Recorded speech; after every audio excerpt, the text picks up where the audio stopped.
नमस्कार। आज हम एक बहुत ही दिलचस्प और पुरानी कहानी की परतों को खोलने जा रहे हैं। जी, राजा पुरूरवा और अप्सरा उर्वशी की। हाँ, लेकिन इसमें एक और बात है। ये वो कहानी है जिसे राजा वत्सराज ने अपनी रानियां वासवदत्ता और पद्मावती को सुनाया था। बिल्कुल। तो ये सिर्फ कहानी नहीं, कहानी के अंदर कहानी है। सही कहा। तो आज हम सिर्फ कहानी नहीं सुनेंगे, बल्कि ये भी समझने की कोशिश करेंगे कि वत्सराज ने आखिर यही कहानी क्यों चुनी होगी। कोई मतलब था इसके पीछे। हाँ, कोई छिपा हुआ संदेश। स्रोत तो हमारे पास वत्सराज और पुरूरवा की कथा के अंश हैं ही। चलिए तो फिर शुरू करते हैं ये खोज। कहानी शुरू होती है नंदनवन से। देवताओं का उद्यान है ना। जी हाँ, नंदनवन। वहाँ राजा पुरूरवा, जो विष्णु के बड़े भक्त बताए गए हैं, वो टहल रहे थे। और तभी उनकी नजर पड़ती है और वशी पर।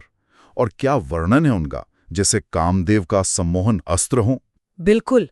कहते हैं दोनों ने एक दूसरे को देखा और बस, लगभग जैसे होश खो बैठे। इतना तीव्र आकर्षण। हाँ, पहली नजर का प्रेम, वो भी इतना गहरा। और देखिए, यहाँ दिलचस्प बात यह है कि कैसे तुरंत एक तरह से डिवाइन इंटरवेंशन होता है, मतलब दिव्य हस्तक्षेप। अच्छा। कैसे?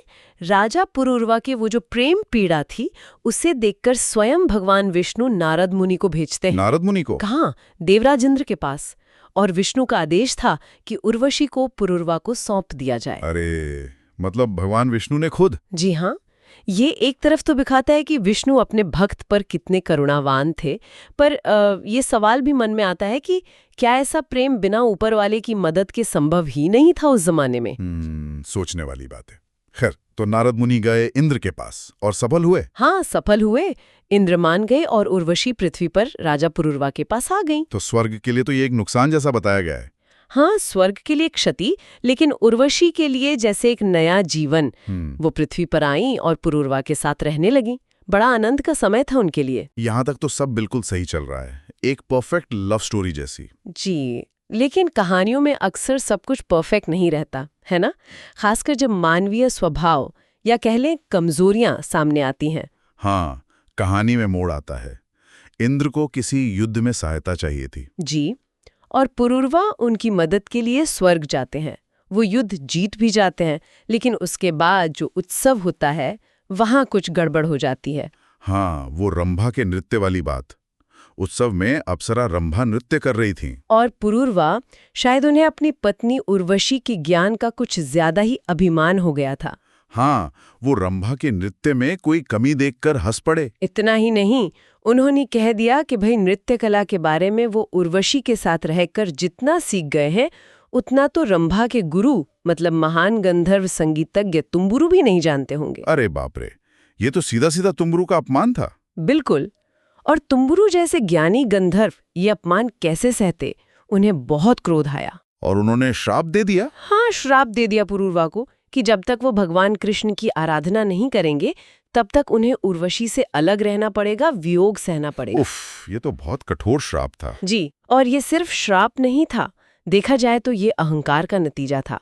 पुरूरवा का वो अभिमान दिखाता है कि कैसे कभी-कभी सांसारिक प्रेम या सफलता इंसान को अपनी हदों से आगे ले जाती है। वो दिव्य ज्ञानियों का भी अपमान कर बैठता है। और ये सोचना भी दिलचस्प है कि जब वत्सराज ये कहानी सुना रहे होंगे, तो क्या वो किसी खास बात की तरफ इशारा कर रहे थे, दरबार में या अपने जीवन में? हो सकता है। खैर, श्राप तो तुरंत असर कर गया। हाँ, गंधर्व आए और तुम्बुरु के कहने पर उर्वशी को ले गए, अपहरण कर लिया उनका। जी, और पुरूरवा समझ गए कि ये श्राप का ही प्रभाव है। तो उन्होंने क्या किया? राजपाट छोड़ दिया और बद्रिकाश्रम चले गए तपस्या करने। हाँ, कठोर तपस्या में लीन हो गए। और यहाँ से कहानी का एक बहुत ही मार्मिक हिस्सा शुरू होता है, विरह का। दोनों का विरह, पुरूरवा तपस्या में और उर्वशी गंधर्व लोक में।